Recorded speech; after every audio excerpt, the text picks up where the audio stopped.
New question, member from Thunder Bay-Atikokan. Thank you, Speaker. My question is for the Minister of Rural Affairs.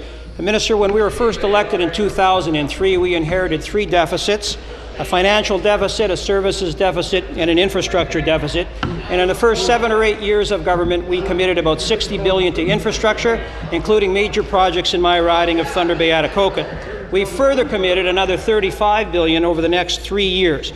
Now, small northern and rural municipalities, including those in my riding, Neebing, Oliver Papoonge, O'Connor, Gillies, Conmee and Atikokan, have benefited greatly from our infrastructure announcements historically. My question to the Minister is if you can describe for me what your ministry and the Ministry of Transportation and Infrastructure has done to benefit those smaller municipalities through programs like MIII. Thank you. Minister of Rural Affairs.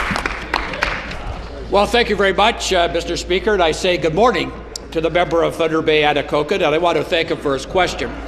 Our budget in 2013, we put $100 million in for a new infrastructure program for small rural municipalities right across the great province of Ontario.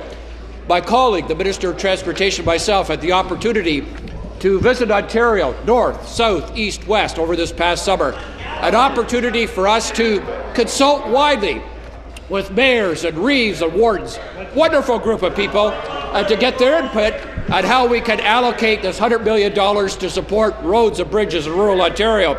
I'm pleased to say that last Friday, the Premier and I had the opportunity to be in beautiful Simcoe, Ontario.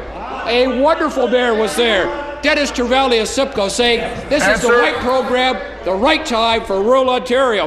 21 communities across the province will be receiving funding under the MIII program that we're moving. Thank you. No, I stand up, you sit down. Supplementary. Thank you, Speaker, and thanks to the Minister for that response. This summer, Minister Murray was in my riding. He held a consultation on the longer-term infrastructure program, and he held that in Murillo, a small hamlet in a community in my riding of Oliver Papoonge. Now, small communities have benefited greatly, as I said in my opening question, on previous infrastructure announcements. However, they are still very concerned with stability and permanency.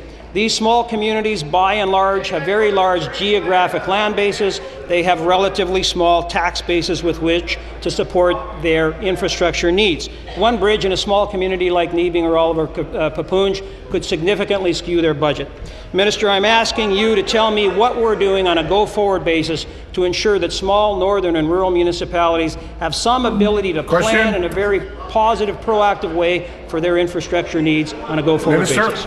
Thank you very much, Mr. Speaker. I do get excited about investing in roads and bridges and water, wastewater treatment plants.